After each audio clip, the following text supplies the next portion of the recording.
पोस्टा तथा ओडिशा स्कूल शिक्षक कर्मचारी समन्वय समिति आभार आपण मध्य जनाक चाहूँगी जे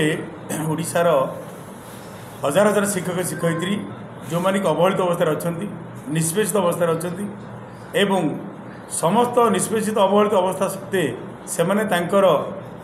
निजर जो कार्यर क्रम को सठिक ढंग से पूरण कर उद्देश्य छात्र छात्री मान उद्देश्य एवं से जो पिला को पाठ पढ़ाया कथा शिक्षादान करने कथा से तिले मात्र अवहेला करती ना यही परिप्रेक्षी में से पाई कौन से आज पर्यंत दीर्घ 30 वर्ष कार्य कलापर कौन प्राप्य मिलना 30 वर्ष पर उन्नयन योग्य विद्यालय शिक्षक शिक्षयित्री खाली हाथ में अवसर नहीं मृत्युवरण करी ना सी दरमा पाइला ना ता परिवार को चल पारा किंतु प्रतिदान में पिलामानंकु उतारी अनेक पिला मनीष करी अनेक छात्र छात्री जीवन गढ़ी भविष्य को पिलामानकर उज्ज्वल करी तेणु आम दाबी करुँ से अनुदान योग्य विद्यालय गुड़िकर तुरंत से शिक्षक शिक्षयित्री मानू अनुदान जोगी दि जाऊ एवं से तुरंत तार विज्ञप्ति प्रकाश कर द्वितीय कथाटी हूँ जो मैंने 30 वर्ष कार्य कले नूतन अनुदान प्राप्त विद्यालय गुड़िकर सारा ओडिशा रे 2551 हाईस्कल एवं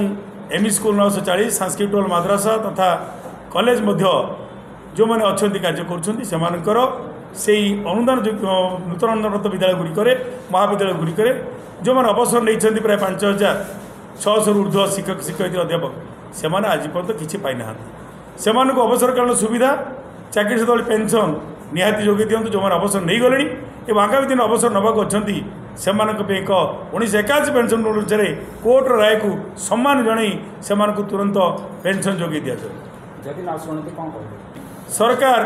अवसर बयस 60 रू 62 वर्ष वृद्धि करने को कहते कि आज पर्यटन कार्यकारी पारा ना जो बेसरकारी विद्यालय गुड़िकर अवसर बयस सीमा 60 थी सरकार 58 थी कि आज सबू सरकारी विद्यालय समस्त सामान होगा बेसरकारी एवं सरकारी 60 वर्ष में पहुँची आम दाबी करूँ तुरंत 60 रू 62 वर्ष वृद्धि कर सामग्रिक भाव में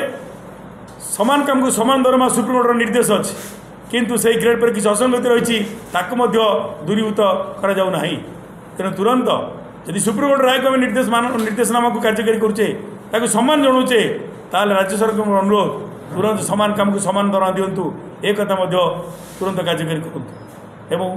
सामग्रिक अभाव में जहाँ स्वर्गत विजु बाबू करते 1994 मसीह 3012 स्कूल सरकारीकरण करते कि आज पर्यंत हो पारा ना तेणु 30-31 वर्ष पर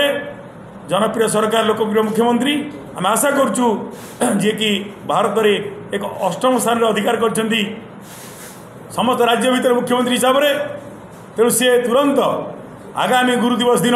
एक ऐतिहासिक घोषणा करूँ सबु विद्यालय महाविद्यालय को सरकारीकरण करूँ ये निजुक्तिर व्यवस्था हम ये शिक्षक अनुदान पाइब ये पेंशन पाइब ए समस्त सुविधा शिक्षक को मिल यही कथा करूँ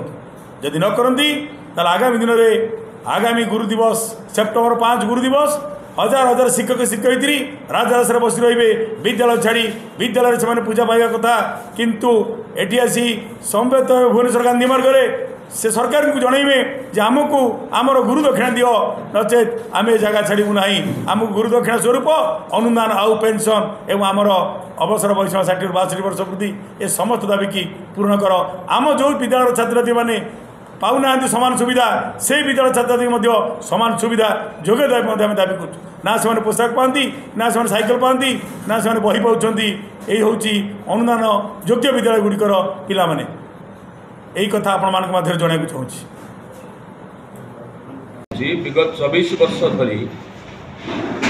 राज्यर प्राय 50,000 ऊर्ध्व शिक्षक शिक्षा कर्मचारी एवं 6 लाख ऊर्ध्व छात्र छात्री मान जो क्रमागत अवहेलार शिकार होते एबे बीजेपी सरकार दीर्घ आसवा पर से सरकार प्रमुख कैबिनेट मंत्री माननीय सुरेश पुजारी एवं भुवनेश्वर विधायक माननीय बाबू सिंह एवं पिपिली विधायक माननीय आश्रित पट्टनायक एवं पालड़ा विधायक माननीय अशोक महांती एमाने भिन्न भिन्न समय दीर्घ 14 मास भितर जो आंदोलन होती आंदोलन आम आंदोलन को समर्थन कर एवं प्रत्येक आंदोलन में से आम शिक्षक मानक आंदोलनकारी मानक स्पष्ट भाव में कहती आपण आंदोलन को प्रत्याहृत कर आंदोलन फेरी जाओ आमे तुम दाबी को खूब कम समय भितर पूरण कर किंतु एबे आमे 12 ରୁ 14 मास भितर देखला शिक्षक कर्मचारी मानक दाबी संपर्क में राज्य सरकार पाखरे केवल लोक देखाणिया आलोचना होउछि राज्य सरकार तरफ केवल लोक देखाणिया विवृत्ति प्रकाश पाउछि जे आमे शिक्षक कर्मचारी मानक दाबी को खूब कम समय भितर आमे समाधान कर देबु किंतु दाबी 24 वर्ष तले जोठी थिला से दाबी आज से जगार रही जाइए आम केवल एतिक करनु मिलित समन्वय समिति तरफ केंद्र सरकार मान्यवर शिक्षा मंत्री श्रीजुक्त धर्मेंद्र प्रधान को अनेक थर भेटी मान्यवर मुख्यमंत्री को आम सौजन्यतामूलक भाव में साक्षात करूशार वरिष्ठ कैबिनेट मंत्री आईन मंत्री पृथ्वीराज हरिचंदन को भेटी मान्यवर केंद्र मंत्री कहले शिक्षा व्यवस्था ओडिशा एक स्थायी भाव में एक समाधान करवा जे ओडिशा राज्य रे शिक्षक आवे तार श्रेणी गृह छाड़ी राजरास्ता को आसब ना तेणु आम प्रमुख दाबी है ये राज्य में 25 ରୁ 30 वर्ष धरी बिना पैसा प्राय 194 हाईस्कल 28 एमई स्कूल शिक्षक मैंने काम कर टंका न पाई अवसर नौ प्राय 2551 हाईस्कल 916 एमई स्कूल 662 कॉलेज बाद संस्कृत मद्रासा इत्यादि विद्यालय मानक 25 ରୁ 30 वर्ष धरी से 7th पे डीए सब पाउथिला बेले चाकरी शर्तावली नथिबारु अवसर पर शून्य हस्ते से घर को फेरुଛନ୍ତି खाली सेतिक नुह 25 ରୁ 30 वर्ष तले जो विद्यालय गुड़िक गाँ गहली लोक मैंने क्षण आदाय करिके बेठी कटी कर चांदा आदाय कर जो विद्यालय करथिले मो गाँव में विद्यालय हम ये विद्यालय को सरकार हाथ को ने मु चाषीर पिला गोटे मूलियार पिला गोटे खटिखियार पिला ता घरे बापा माँ को श्रम क्षेत्र में साहाय्य करी से विद्यालय मागणार पाठ पढ़ो कौटी ना कौटी राज्य सरकार 2009 और 2010 शिक्षा आईन अधिकार आईन रे से प्राथमिक शिक्षा को 6 ରୁ 14 वर्ष पर्यंत शिक्षा को सुनिश्चित करने जो अंगीकार कर से 6 ରୁ 14 वर्षर पिला माने यही विद्यालय जो मैंने पाठ पढ़ुंट से शिक्षक अवसर पर से विद्यालय मानक शिक्षक नियुक्ति होनी एवं सरकार विद्यालय छात्र छात्री मानक भली ये विद्यालय में पढ़ुवा 6 लाख ऊर्ध्व छात्र छात्री से समान सुविधा सुजोग पाऊना मु यही कथा आपण मान जरिया राज्य सरकार को निवेदन करी कहूची ये 24-25 वर्ष तलर दाबी ये शिक्षकर दाबी ये 6 लाख ऊर्ध्व छात्र छात्री मानकर दाबी गाँ गहली कृषिजीवी मेहनती मनीषर दाबी ये दाबी को राज्य सरकार तुरंत पूरण करंतु ये विद्यालय को सरकारीकरण करंतु अपर पक्षरे आउ गोटे कथा राज्य सरकार को निवेदन करी कहूची एबे ओडिशार मुख्यमंत्री भारत वर्षर टॉप 10 भीतर अच्छे 8 नंबर मुख्यमंत्री बोली एबे प्रकाश पाई समग्र राज्य एक आनंदमय परिवेश सृष्टि करुच्ची एबे मु माननीय मुख्यमंत्री को निवेदन करी कहूची शिक्षा व्यवस्था जो दुरावस्था अच्छी शिक्षा व्यवस्था जो असुविधा अच्छी ये समस्त असुविधा को जदि आप समाधान कर दियंती तेबे माननीय मुख्यमंत्री मोहन चंद्र माझी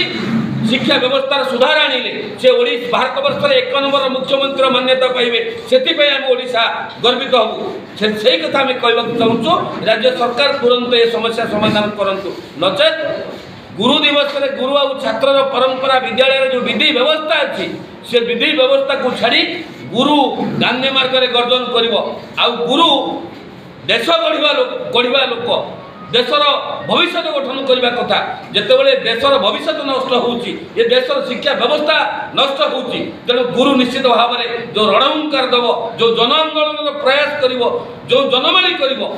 राज्य सरकार दायी रहे।